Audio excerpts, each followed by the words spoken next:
प्यारे छात्रों, आप सभी का स्वागत है। कक्षा 10वीं विषय गणित माह जनवरी के असाइनमेंट को हम यहाँ आपको समझाते हुए हल करेंगे। वीडियो में शुरू से अंत तक बने रहिएगा। पसंद आने पर लाइक और शेयर ज़रूर कीजिएगा। तो देखते हैं प्रश्न क्रमांक 1। एक घनाभ जिसकी भुजाएं 5.5 सेंटीमीटर, 10 सेंटीमीटर और 3.5 सेंटीमीटर है को पिघलाकर एक 7.5 सेंटीमीटर व्यास तथा 2 सेंटीमीटर मोटाई के कितने सिक्के बनाए जा सकते हैं। तो इसको हल करने के लिए आपको सबसे पहले दिया है, ये नोट करिए। तो घनाभ की लंबाई जिसको A से रिप्रेजेंट करते हैं 5.5 सेंटीमीटर, चौड़ाई B बराबर 10 सेंटीमीटर और ऊंचाई C बराबर 3.5 सेंटीमीटर। और जो सिक्का बनाया जा रहा है उसके विषय में दिया है कि पिघलाकर 1.5 सेंटीमीटर व्यास का सिक्का। तो सिक्का चूँकि बेलनाकार होता है तो सिक्का का व्यास दिया हुआ है 1.75 सेंटीमीटर। तो इसको आधा कर लेंगे, यानी 2 से डिवाइड करेंगे तो ये हो जाएगा त्रिज्या। ठीक है। अब देखिए, दशमलव वाले संख्याओं को हल करने में दिक्कत होता है, तो दशमलव हटा करके नीचे दशमलव के बाद 2 अंक हैं तो 2 जीरो लगा लीजिए, तो 175 हो जाएगा। और दशमलव के बाद 2 अंक हटाने के कारण 200 बनेगा। और इसको 25 से अगर कटा दिया जाए तो 25 सत्ते 175 और 25 अट्ठे 200, यानी जो त्रिज्या है वो 7/8 आ जाएगा। और मोटाई दी गई है तो मोटाई को यहाँ ऊंचाई के रूप में लेना होगा। तो मोटाई यानी ऊंचाई बराबर हो जाएगा 2 सेंटीमीटर। चूँकि घनाभ को पिघलाकर सिक्का बनाया जा रहा है तो सिक्कों की संख्या बराबर आप सीधा लिख लेंगे, सिक्कों की संख्या बराबर पिघलाया क्या जा रहा है, घनाभ, तो घनाभ का आयतन बटे एक सिक्के का आयतन। ठीक है। अब घनाभ के आयतन का फार्मूला क्या होता है, A गुणित B गुणित C। और एक सिक्के का आयतन अर्थात बेलन का आयतन पाई r² h होगा। A B C का मान आपके प्रश्न में है। A का मान 5.5, B का मान 10, C का मान 3.5। पाई का मान होता है 22/7। R का मान आया है 7/8। R का वर्ग है तो 7/8 को 2 बार लिखेंगे और H का मान 2। अब देखेंगे, अंश में कुछ संख्याएं हैं और हर में फिर भिन्न के रूप में संख्याएं हैं। तो जो तीसरा हर होगा, यानी ये नीचे का 7, 8, 8, ये अंश में चला जाएगा। तो इसको पहले बदल लीजिए, 5.5 गुणित 10 गुणित 3.5। ये हर का हर है 7, अंश में जाएगा। 8 भी हर के हर में है, ऊपर और ऊपर। अब नीचे जो जो संख्याएं 22, 7, 7, 2 को लिख लीजिए, 22 गुणित 7 गुणित 7 गुणित 2। 1 7 1 7 कटा लीजिए। ठीक है। 2 से 2 चौक 8 कटा दीजिए। अब बचत अंकों को इस प्रकार लिखिए, 55 गुणित 10 गुणित 35 गुणित 8 गुणित 4। ठीक है। और ये हुआ 22 गुणित 7। अब दशमलव के बाद यहाँ 55 में 5.5 था तो दशमलव हटाएं तो उसका 1 जीरो 7 के साथ लगा लीजिए। और 3.5 में भी एक दशमलव के बाद अंक था तो उसका भी 1 जीरो लगा लीजिए, तो ये हो जाएगा 700। अब 0 से 0 कटा दीजिए। ठीक है। 11 के पहाड़ा में देखेंगे, 11 पंचे 55, 11 दूनी 22 कटता है। ठीक। फिर ये 35 और 70 में देखेंगे तो 35 एकम 35, 35 दूनी 70 कटा। 2 से 2 दूनी 4 कटा और फिर 2 एकम 2 कट गया। अब ऊपर में केवल 5 और 8 बचा हुआ है। तो 5 गुणित 8 बराबर 8 पंचे 40 सिक्के बनेंगे। ये हमारा आंसर होगा। ठीक है। क्वेश्चन नंबर 2 देखेंगे। 2 सेंटीमीटर त्रिज्या वाली 64 गोलियों को पिघलाकर एक बड़ा गोला बनाया गया है। बड़े गोले की त्रिज्या ज्ञात कीजिए। तो हम लिखेंगे, दिया है गोली की त्रिज्या स्मॉल r बराबर 2 सेंटीमीटर और माना बड़े गोले की त्रिज्या r सेंटीमीटर है। तो जो 64 गोलियों का आयतन होगा वो बड़े गोले के आयतन के बराबर होगा। इसलिए हम लिख लेंगे प्रश्नानुसार बड़े गोले का आयतन बराबर 64 गोलियों का आयतन। ठीक है। गोले के आयतन के लिए फार्मूला 4/3 पाई r त्रिघात। इधर भी 4/3 पाई r त्रिघात, लेकिन साथ में 64 का गुणा लिखना पड़ेगा। क्यों? क्योंकि एक गोली का आयतन होगा 4/3 पाई r त्रिघात। हमको 64 गोलियों का आयतन ज्ञात करना है, तो 64 गुणित 4/3 पाई r त्रिघात होगा। छोटे r का मान हमको मालूम है 2 सेंटीमीटर और बड़े गोले की त्रिज्या बड़ा r हमको ज्ञात करना है। तो लिख लेंगे 4/3 पाई गुणित r की घात 3, 64 गुणित 4/3 पाई गुणित 2 की घात 3 मतलब 2 गुणित 2 गुणित 2। अब देखेंगे दोनों तरफ 4π/3 है, तो इसको एक साथ ऐसा काट दीजिए। तो इधर आ गया r का घात 3। 64 को लिख सकते हैं 8 गुणित 8 और ये 2 गुणित 2 गुणित 2 3 बार है, उसका मतलब भी हुआ 8, यानी राइट हैंड साइड में 8 की घात 3 हुआ। दोनों तरफ घात 3 को हटाने पर या घन मूल लेने पर लिख सकते हैं। घन मूल लेने पर r बराबर 8 सेंटीमीटर आंसर होगी। है ना। बड़े गोले की त्रिज्या क्या होगा? 8 सेंटीमीटर। प्रश्न क्रमांक 3। एक ठोस गोले की त्रिज्या 12 सेंटीमीटर है। इस गोले से 6 सेंटीमीटर त्रिज्या के कितने गोले बनाए जा सकते हैं? तो हम लिख लेंगे, दिया है ठीक बड़े गोले की त्रिज्या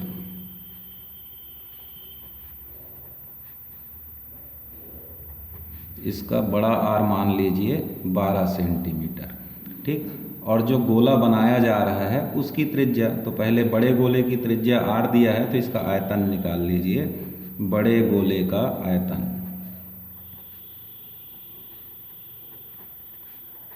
4/3 पाई r की घात 3। तो ये 4/3 पाई r की जगह 12 गुणित 12 गुणित 12 लिखेंगे। इसको कटाइए मत। ठीक। अब जो 6 सेंटीमीटर गोले की गोला बनाया जा रहा है उसकी त्रिज्या, नए गोले की त्रिज्या बराबर r बराबर है 6 सेंटीमीटर। इसलिए नए गोले का आयतन, नए गोले का आयतन बराबर हो जाएगा 4/3 पाई r त्रिघात। तो 4/3 पाई को रहने दीजिए और r की जगह 6 गुणित 6 गुणित 6 लिखिए। ठीक। अब गोलों की संख्या हमको निकालना क्या है? नया जो गोला बन रहा है तो गोलों की संख्या बराबर बड़े गोले का आयतन बटे नए गोले का आयतन। तो बड़े गोले का आयतन क्या आया था? 4/3 पाई 12 गुणित 12 गुणित 12 और नए गोले का आयतन है 4 पाई/3 गुणित 6 गुणित 6। इसको रख दीजिए तो ये हो जाएगा बराबर 4 पाई/3 गुणित 12 गुणित 12 गुणित 12 और बटे में 4 पाई/3 गुणित 6 गुणित 6 गुणित 6। 4 पाई/3 4 पाई/3 काट दो। 6 एकम 6, 6 दूनी 12, 6 एकम 6, 6 दूनी 12, 6 एकम 6, 6 दूनी 12। तो अंश में क्या बचा? 2 बराबर होगा 8, तो 8 गोले बनेंगे। तो इसका आंसर हो जाएगा 8 गोले। चौथा प्रश्न देखेंगे, एक रोलर का व्यास 84 सेंटीमीटर है, लंबाई 120 सेंटीमीटर है, पूरे मैदान को चलने में रोलर 500 चक्कर लगाता है, तो मैदान का क्षेत्रफल ज्ञात कीजिए। तो देखेंगे दिया है, ठीक, हल 4, तो ये हो जाएगा दिया है रोलर का व्यास बराबर हुआ 84 सेंटीमीटर, इसलिए त्रिज्या हो जाएगा 84/2, तो 2 चौक 8 और 2 दूनी यानी 42 सेंटीमीटर, और इसकी लंबाई दी गई है वो हो जाएगा, h मानेंगे उसको 120 सेंटीमीटर। ठीक, अब थोड़ा इसको समझ लीजिए। जैसे ये रोलर है, ठीक है, तो ये एक पाइप है यानी बेलन है, इसके ये चलेगा, तो जो इसका चलने के एक चक्कर में इसके द्वारा जो चली गई दूरी होगी या घेरा गया क्षेत्रफल होगा, वो इस बेलन के वक्र पृष्ठ के बराबर होता है। तो एक चक्कर में घेरे गए क्षेत्र का क्षेत्रफल बराबर होगा बेलन जो कि रोलर के रूप में है का वक्र पृष्ठ, ठीक है, और बेलन के वक्र पृष्ठ का सूत्र 2πr/h होता है। अब 2π का मान 22/7, r का मान 42 और रोलर की ऊंचाई 120, तो 7 छक्के 42 हो गया। अब 22 दूनी 44 गुणित 6 गुणित 120 आ गया, गुणा कर लीजिए, 6 चौक 24, फिर 6 चौक 24 और 2 26 गुणित 120 बराबर, शून्य को लगा लीजिए, 12 चौक 48, 12 छक्के 72 और 4 76, और 12 दूनी 24 और 7 31, तो एक चक्कर में। तो कुल मैदान का क्षेत्रफल कितने चक्कर में हो रहा है? 500 चक्कर में। तो मैदान का क्षेत्रफल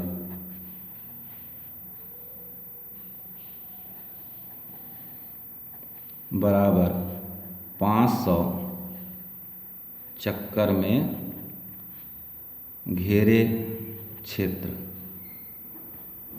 का क्षेत्रफल, 500 चक्कर लगाएगा तो ये हो जाएगा 500 गुणित 31,680।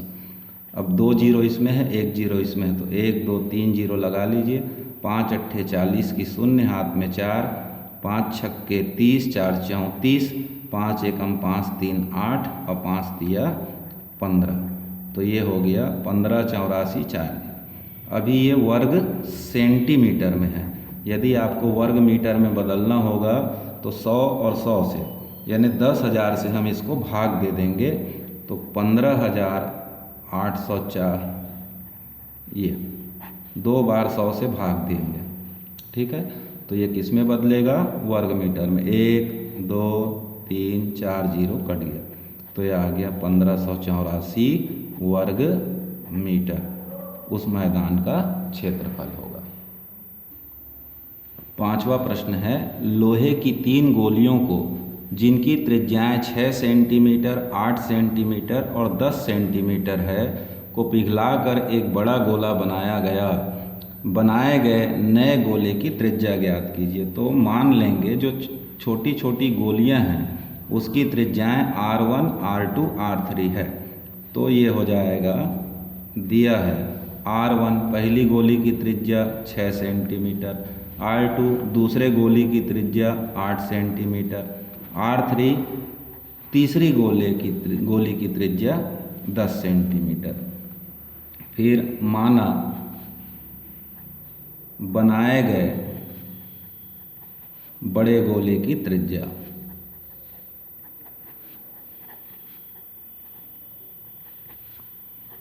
R है, तो प्रश्नानुसार जो बड़ा गोला होगा अर्थात बड़े गोले का आयतन बराबर होगा तीनों गोलियों का आयतन के बराबर। ठीक है, बड़े गोले के आयतन के लिए क्या सूत्र लगाएंगे, 4/3 पाई r त्रिघात, और तीन गोलियों के आयतन के लिए 4/3 पाई r1 का त्रिघात, 4/3 पाई r2 का त्रिघात दूसरी गोली का आयतन, और 4/3 पाई r त्रिघात तीसरी गोली का आयतन।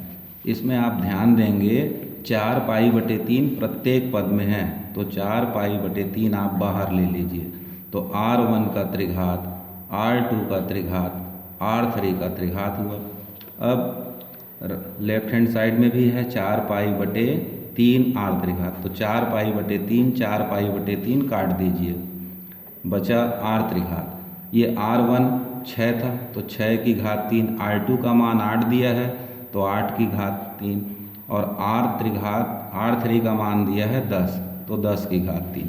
6 × 6 × 6 3 बार करेंगे तो 6 छक्के 36 छक्के 216, 8 का गुणा 3 बार 8 × 8 × 8 तो 8 8 64 8 512, और 10 का गुणा 3 बार 1000।